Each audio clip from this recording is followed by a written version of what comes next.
તો good morning students, બધા મજામાં ને? અગાઉના લેક્ચરમાં આપણે ચોથા યુનિટમાં જે લાસ્ટ ટોપિક છે ટર્પિનોઇડ સ્ટાર્ટ કરી દીધું છે. આજે આપણે ટર્પિનોઇડમાં સેકન્ડ લેક્ચર છે. તો ગઈકાલે તમને અગાઉના લેક્ચરમાં ટર્પિનોઇડ છે વનસ્પતિ સૃષ્ટિમાંથી અથવા વનસ્પતિમાં રહેલ સુગંધિત તેલો અથવા વોલેટાઇલ તેલ હોય, જેને એમાં ખાસ પ્રકારના શું હોય છે, કાર્બનિક પદાર્થ હોય જે સુગંધ અથવા ફ્લેવર આપે અને ઔષધ તરીકે વપરાય. તો તેને એનું અણુસૂત્ર છે C5H8 હોય. એ અસંતૃપ્ત હાઇડ્રોકાર્બન હોઈ શકે અથવા ઓક્સિજનયુક્ત સંયોજનો હોય. ઓક્સિજનયુક્ત સંયોજનોમાં આલ્ડીહાઇડ, આલ્કોહોલ, પછી કાર્બોક્સિલિક એસિડ, કીટોન હોય છે. અને એનું ટર્પિનોઇડનું ઉષ્ણ વિઘટનથી, થર્મલ ડિકોમ્પોઝિશનથી શું બને છે? આઇસોપ્રીન એકમ બને છે. આ બધા ટર્પિનોઇડમાં સુગંધિત તેલોમાં એક કરતાં વધારે મિશ્રણ હોય છે. તો આપણે કહી શકીએ છીએ કે ટર્પિનોઇડ છે એમાં આઇસોપ્રીન એકમ એકબીજા સાથે જોડાયેલા હોય છે. હવે આપણે આગળ જોઈએ તો આઇસોપ્રીન નિયમ એટલે શું અને ટર્પિનોઇડનું વર્ગીકરણ. ટર્પિનોઇડનું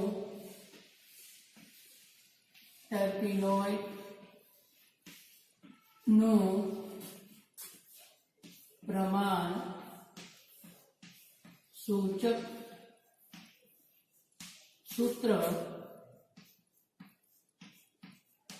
શું છે? એને શું કહેવાય? Empirical formula.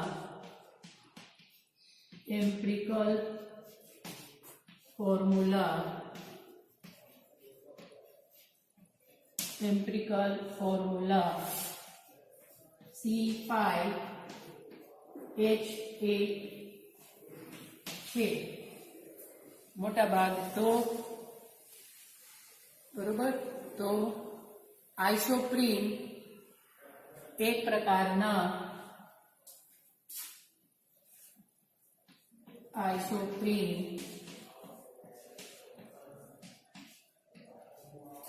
એક એલિફેટિક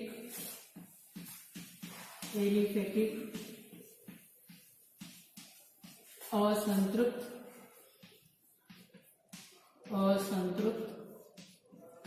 હાઇડ્રોકાર્બન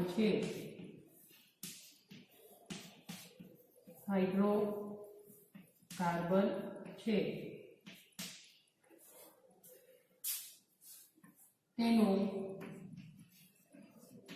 અણુસૂત્ર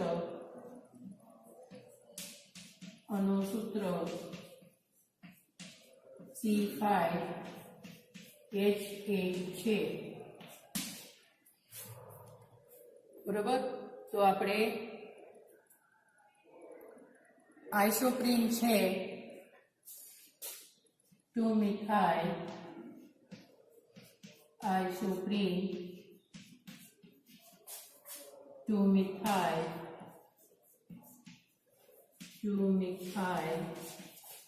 1,3 બ્યુટાડાઇન છે.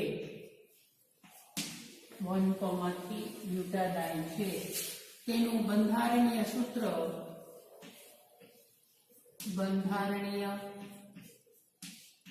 સૂત્ર નીચે પ્રમાણે છે.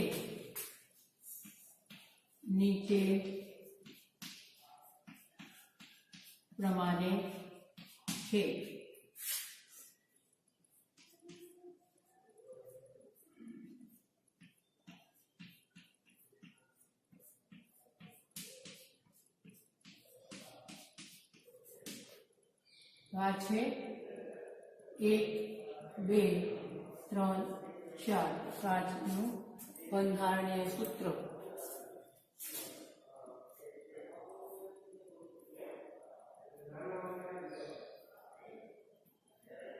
આ બી લખી શકીએ.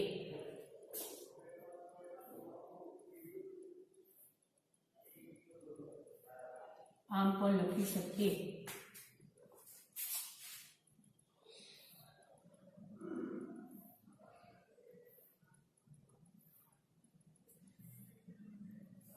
આમ પણ લખી શકીએ.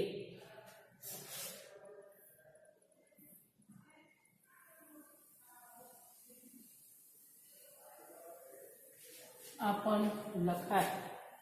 આ બધા છે અલગ અલગ આઇસોપ્રીન બંધારણીય સૂત્ર. બરાબર, આપણે જે તમને અનુકૂળ હોય એ લખી શકીએ. તો આપણે અગાઉ કીધું છે ટર્પેનોઇડનું પ્રમાણ સૂચક સૂત્ર શું છે? C5H8 છે. સામાન્ય રીતે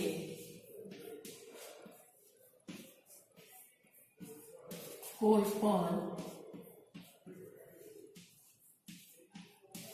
ટર્પેનોઇડનું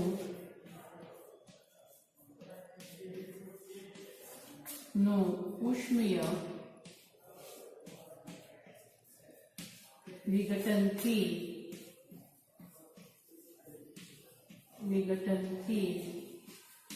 અગાઉ તમને કીધું છે શું બનશે?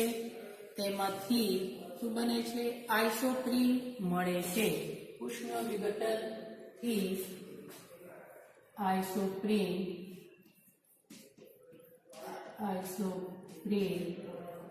મળે છે.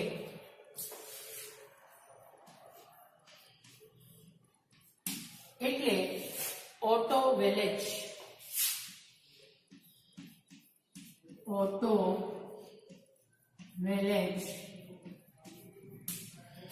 વોલેજ અથવા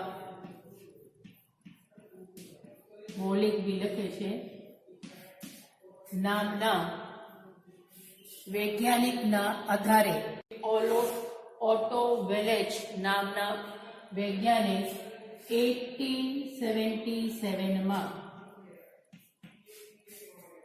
ના પ્રમાણે એમ કીધું છે, એમ તારણ કર્યું છે કે કુદરતમાંથી મળતા બધા જ ટર્પેનોઇડનું બંધારણમાં આઇસોપ્રીન એકમની સંખ્યા પર આધારિત છે.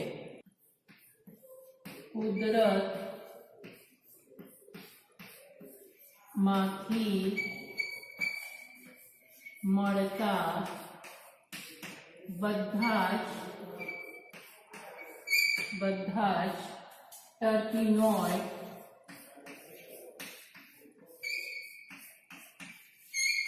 બરોબર, બધા જ ટર્પેનોઇડનું બંધારણમાં આઇસોપ્રીનની સંખ્યા પર આધારિત છે.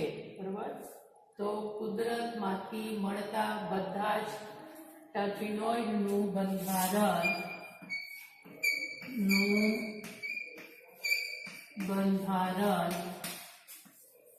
આઇસોપ્રીન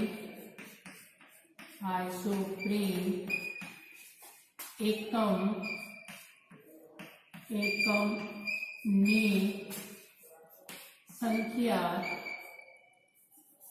સંખ્યા પર આધારિત છે.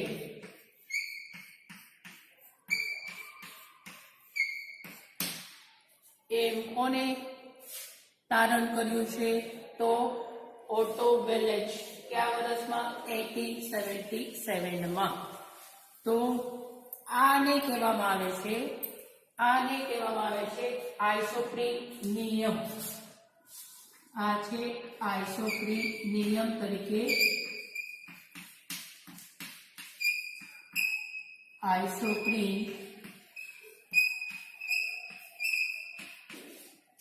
એ ટર્પેનોઇડનું બંધારણ છે. આઇસોપ્રીન એકમની આધારે સંખ્યાની આધારે હોય તો આને કહેવામાં આવે છે આઇસોપ્રીન નિયમ તરીકે ઓળખાય છે. બરાબર, આ નિયમ છે આઇસોપ્રીન નિયમ તરીકે ઓળખાય છે. તો જે આઇસોપ્રીન હોય એના શાખાયુક્ત જે છેડે મિથાઇલ સમૂહ હોય અથવા એને કહેવામાં આવે છે સેલ, અને બાકી જે સરળ શાખા હોય, શાખા વિહીન હોય તેને પૂંછ કહેવામાં આવે છે. દાખલા તરીકે CH2 double bond CH3 CH double bond CH2. તો આ જે મિથાઇલ સમૂહ છે તો આને કહેવાય શાખા કાર્બન. આ શાખાના કાર્બન જે મિથાઇલ સમૂહના છેડે ઉપર આવે છે કાર્બન, તો આને કહેવામાં આવે છે શીર. શીર એટલે જે શાખા વિહીન અથવા છેલ્લા કાર્બન છે, જે સરળ શ્રૃંખલાવાળા કાર્બન છે, તેને કહેવામાં આવે છે કુચ. આઇસોપ્રીનમાં શાખાયુક્ત જે છેડે મિથાઇલ સમૂહ હોય તેને શીર કહે છે અને બાકીની સરળ શ્રૃંખલાને પૂંછ કહે છે. બરોબર. તેને આધારે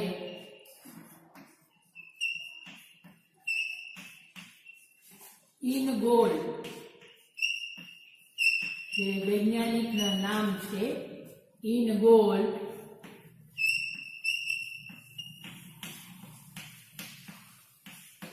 (1925) તો તેના આધારે ઇનગોલ નામના વૈજ્ઞાનિક એમ દર્શાવ્યું છે કે કુદરતમાં મળતા, શું દર્શાવ્યું છે? કુદરતમાં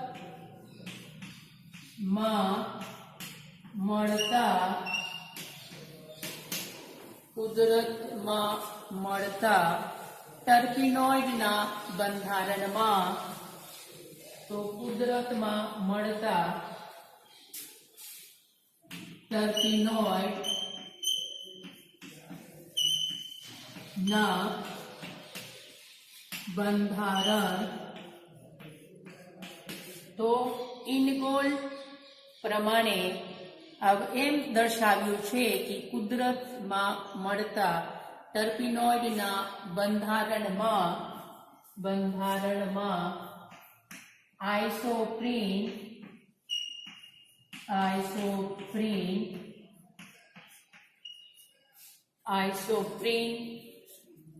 એકમો એકબીજા સાથે શિરપૂંછથી જોડાયેલા હોય છે. બંધારણમાં આઇસોપ્રીન એકમો એકબીજા સાથે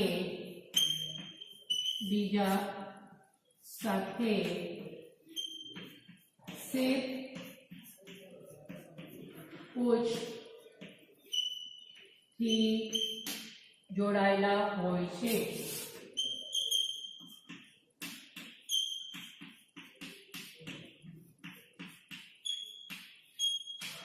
અને આને કહેવામાં આવે છે વિશિષ્ટ આઇસોપ્રીન નિયમ તરીકે ઓળખાય છે.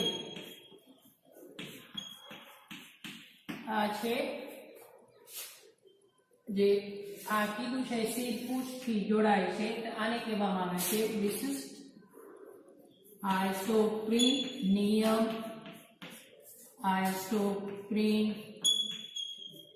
નિયમ તરીકે ઓળખાય છે.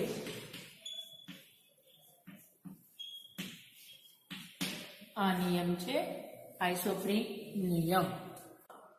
લીલી ચાનું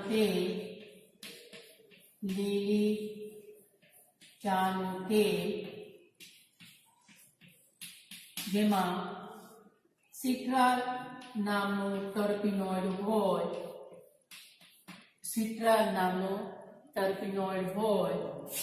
છે, એનું અણુસૂત્ર છે C10 S16O.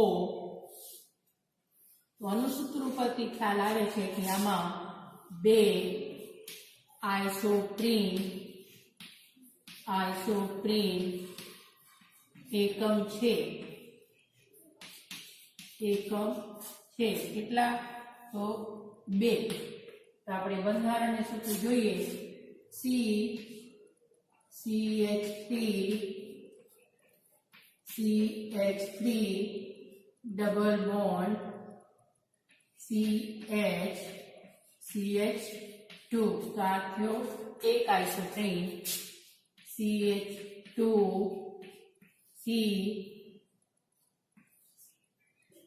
CH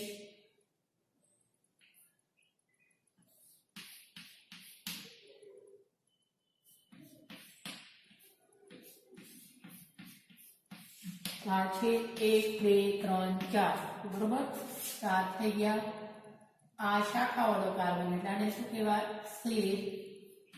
શીર અથવા હેડ 1 2 3 4 આ છે પૂંછ અથવા ટેલ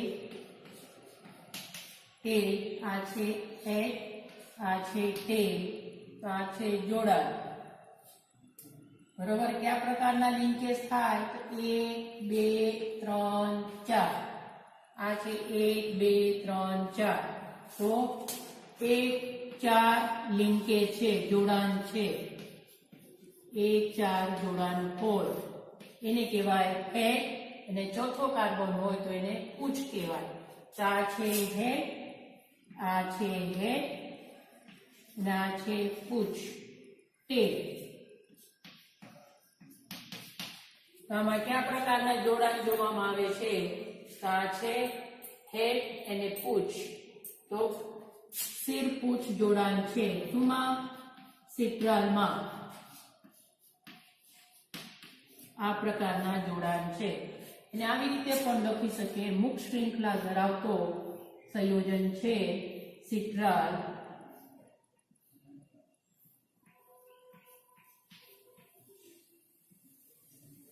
આ છે તો આ છે શાખાવાળા કાર્બન આ કહેવાય શાખાવાળા કાર્બન આ થાય હેડ આ 1 2 3 4 તો આ શું થાય ટેલ પૂંછ આ છે શીર આ છે પૂંછ આ શાખાવાળો કાર્બન છે તો આને કહેવાય હેડ 1 2 3 4 તો આ છે ટેલ અહીંયા જોડાણ છે સિટ્રાલમાં આ જોડાણ છે બરાબર તો કયા પ્રકારના છે તો હેડ ટેલ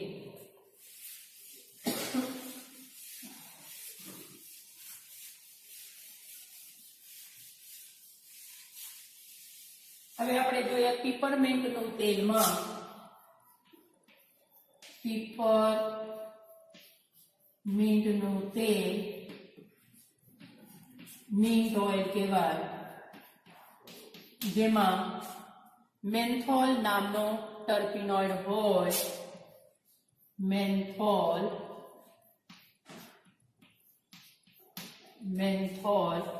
જેમાં 2 આઇસોપ્રીન એકમ છે 2 આઇસોપ્રીન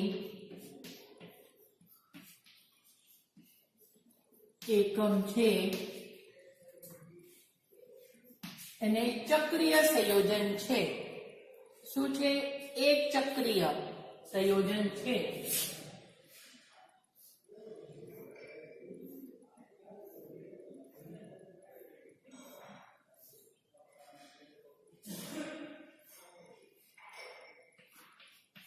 તો આ જોઈએ શાખાવાળો કાર્બન તો આ થાય 1 2 3 4 ટેલ પૂંછ તો આ જોડાણ છે આ શાખાવાળો તો આ છે હેડ અને આ થાય 1 2 3 4 આ છે ટેલ આવી રીતે આપણે જોઈએ છીએ આમાં બી શિર પૂંછનું જોડાણ જોવામાં આવે છે પછી એલચી નું તેલ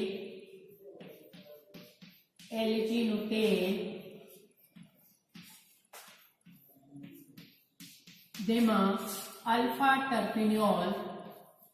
અલ્ફા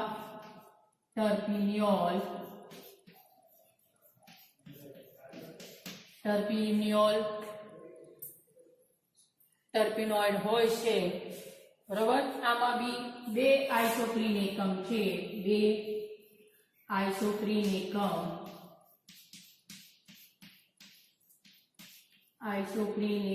અથવા એને કહેવાય મોનોટર્પીન અને ચક્રીય સંયોજન છે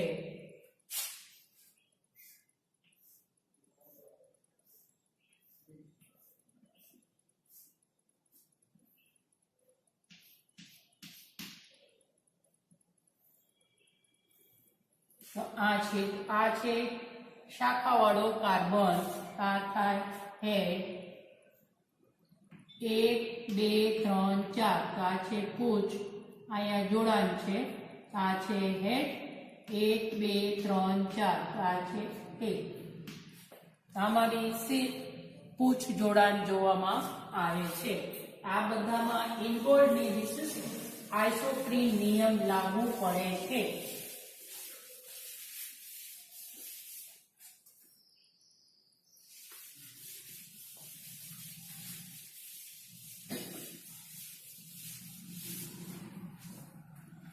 હવે આપણે જોઈએ વિટામિન A1.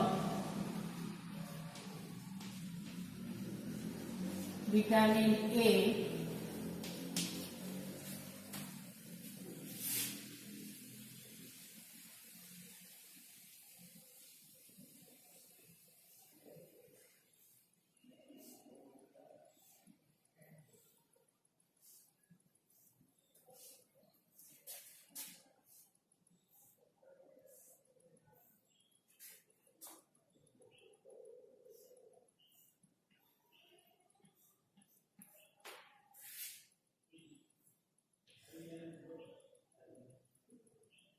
જેનું સૂત્ર થાય C20H30O.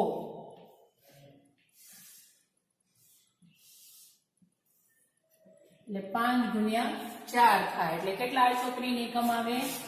4 આઇસોપ્રીન એકમ. 4 આઇસોપ્રીન એકમ.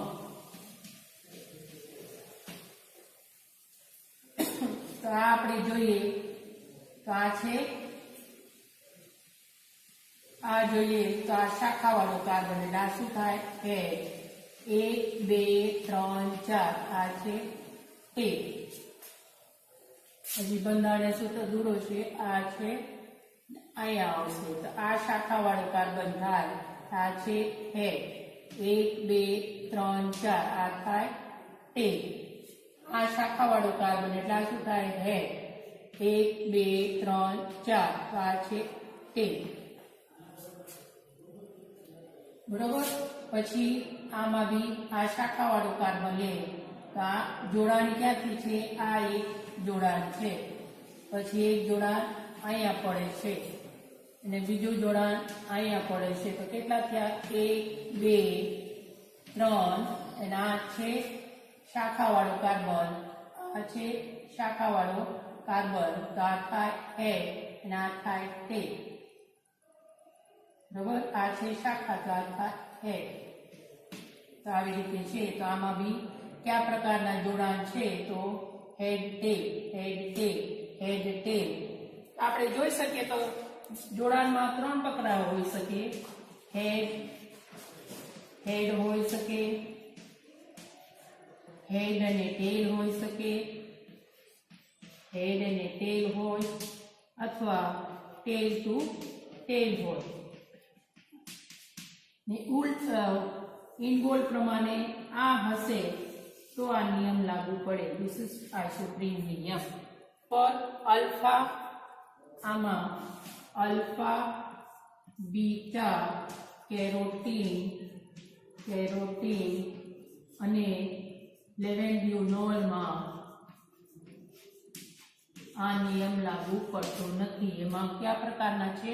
પૂછ અને પૂછ.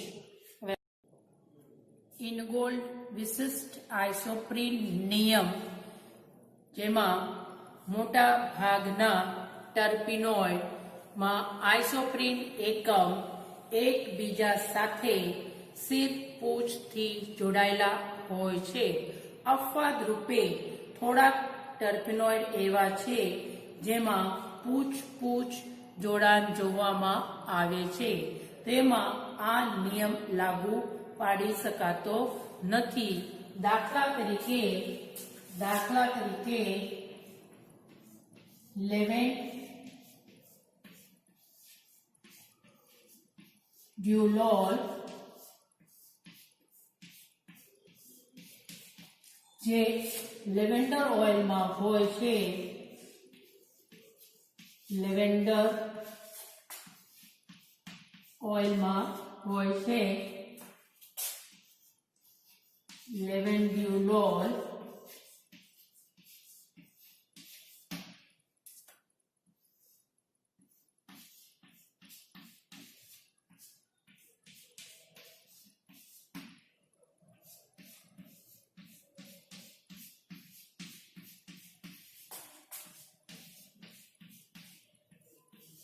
CH2OH, C double bond CH2 CH3. તો આ છે શાખાવાળો કાર્બન. એટલે આ કાર્બનને શું કહેવામાં આવે છે? શીટ હેડ. બરાબર. 1 2 3 4 આ છે પૂછ. તે અહીંયાથી જોડાયેલું છે. આ છે શાખાવાળો કાર્બન એટલે આ થાય શીટ.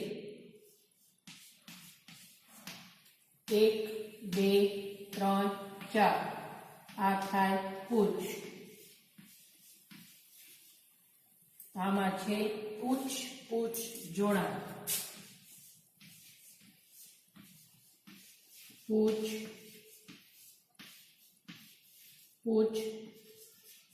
જોડાણ. આમાં વિશિષ્ટ આઇસોપ્રીન નિયમ લાગુ પાડી શકાતો નથી. હવે આપણે જોઈએ બીટા કેરોટીન જે ગાજરમાં હોય.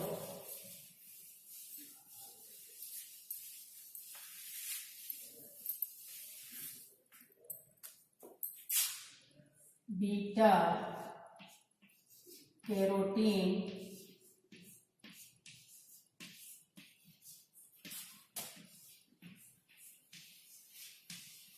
ગાજરમાં હોય છે. તેમાંનું અણુસૂત્ર છે કાર્બન 40, હાઇડ્રોજન 56. તેમાં કોઈ બી ટર્પીનોડ હોય તો અણુસૂત્ર હોય C5H8ON. તો આ 5 ને 8 સાથે ગુણાકાર કરીએ તો આમાં કેટલા આઇસોપ્રીન એકમ હોઈ શકે? તો 8 આઇસોપ્રીન એકમ છે, એકબીજા સાથે જોડાયેલા છે. 8 હોય બરાબર, તો 2 હોય તો મોનો, 4 હોય તો ડાય, પછી ટ્રાય, પછી ટેટ્રા ટર્પીન કહેવાય.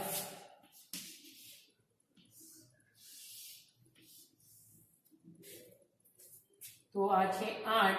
આમાં 10, આમાં 11 દ્વિબંધ આવેલ છે.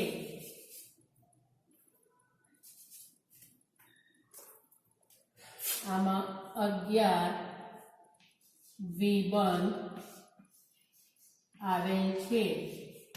11 ડબલ બોન્ડ છે.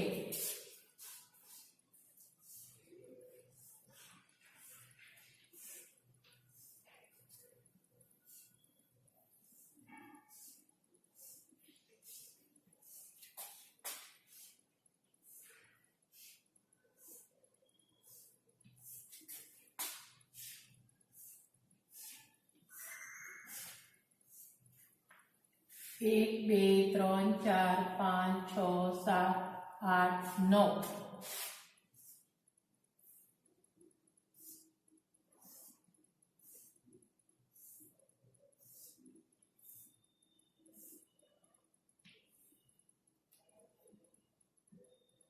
અગિયાર દ્વિબંધ છે.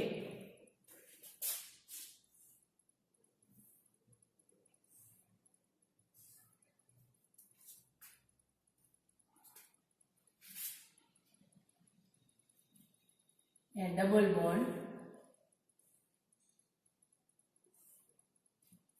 11 છે. 1, 2, 3, 4, 5, 6, 7, 8, 9, 10 અને 11.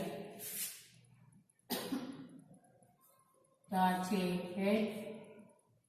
આ શાખાવાળો કાર્બન 1, 2, 3, 4. આ પૂછ અહીંયા જોડાયેલ છે. આ શાખાવાળો એટલે હેડ. 2, 3, 4 આ પૂછ. અહીંયા એકાંતરે મિથાઇલ છે, બરોબર.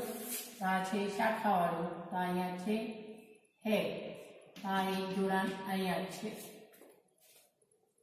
બરોબર.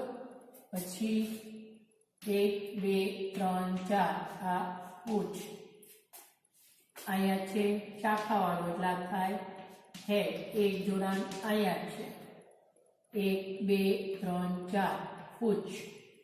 હવે આમાં શાખાવાળું છે એટલે આ થાય હેડ, તો 1 2 3 4 આ છે ટેલ. આ જે જોડાણ છે પૂછ પૂછ છે, બાકીના સિર પૂછ છે. તો આ શાખાવાળું છે એટલે અહીંયા થાય હેડ, 1 2 3 4 આ છે ટેલ, પૂછ, બરોબર. આ જ રીતે આ શાખાવાળું થાય એટલે આ થાય હેડ, 1 2 3 4 આવી આમ જ થાય.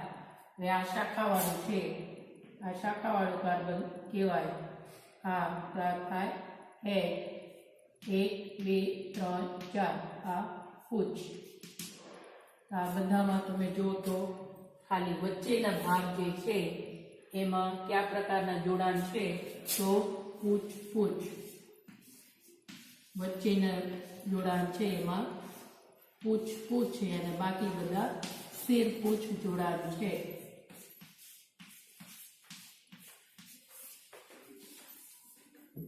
તો આમાં બી પણ વિશિષ્ટ આઇસોપ્રીન નિયમ લાગુ પાડી શકાતો નથી, બરોબર. હવે આપણે જોઈએ વર્ગીકરણ.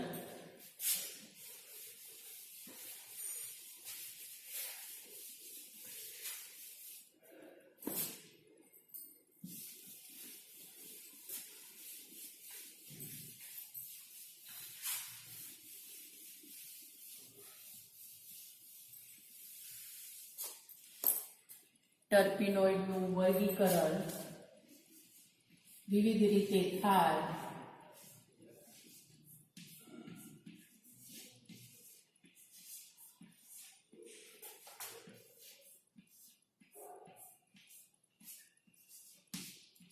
Classification of terpenoids. Classification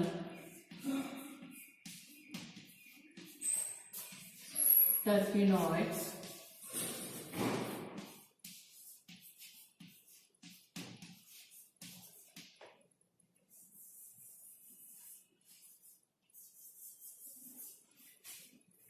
તો વિવિધ રીતે ટર્પેનોઇડનું વર્ગીકરણ થાય. આ 3 રીત છે, વધારે મહત્વનું છે. એને બધા દરેક વર્ગમાં એમાં ઓક્સિજનયુક્ત સંયોજનો પણ હોય છે. કેમ કે ટર્પીન છે એ પ્રકારના અસંતૃપ્ત હાઇડ્રોકાર્બન હોય, પણ ટર્પીનોઇડમાં અસંતૃપ્ત હાઇડ્રોકાર્બન બી હોય છે અને ઓક્સિજનયુક્ત સંયોજનો પણ હોઈ શકે. આમાં 3 રીત છે. એક છે આઇસોપ્રીન,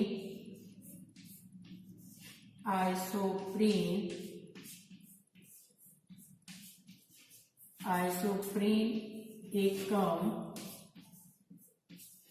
એકમોની સંખ્યાના આધારે આઇસોપ્રીન એકમની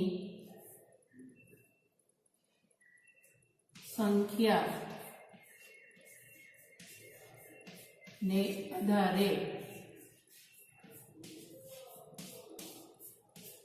દાખલા તરીકે આનું સૂત્ર છે C5H8.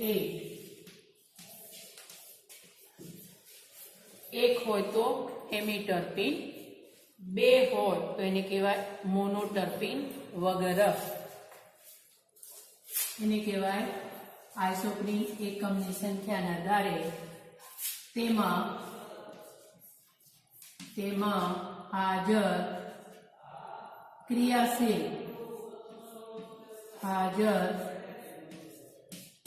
ક્રિયાશીલ સમૂહને આધારે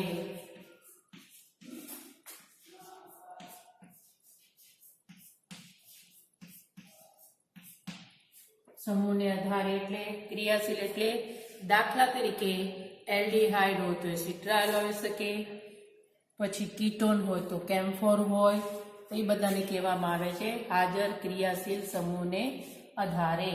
આલ્કોહોલ હોય તો આલ્ફા ટર્પિનિયોલ અથવા મેન્થોલ. ત્રીજું છે મુખ શ્રૃંખલા.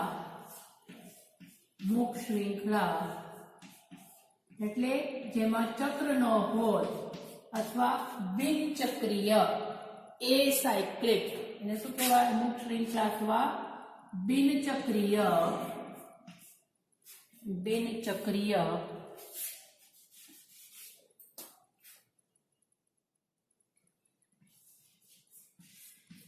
બિનચક્રીય હવે એને શું કહેવાય? એસાયક્લિક સાયક્લિક મુખ શ્રૃંખલા અથવા ચક્રના આધારે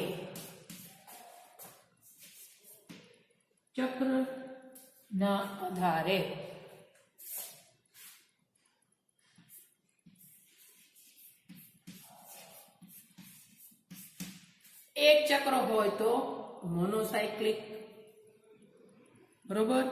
બે ચક્ર હોય બાયસાયક્લિક, એમાં એક 6 વાળું હોઈ શકે અને બીજા ચક્ર 3, 4 અથવા 5 નું હોય. 3 ચક્ર હોય તો ત્રિચક્રીય ટ્રાયસાયક્લિક, 4 હોય તો ટેટ્રાસાયક્લિક. તો આમાં હોઈ શકે એલિસાયક્લિક, એસાયક્લિક, બરોબર. બિનચક્રી એટલે એસાયક્લિક. એક ચક્ર હોય તો મોનોસાયક્લિક, દ્વિચક્રીય હોય તો બાયસાયક્લિક,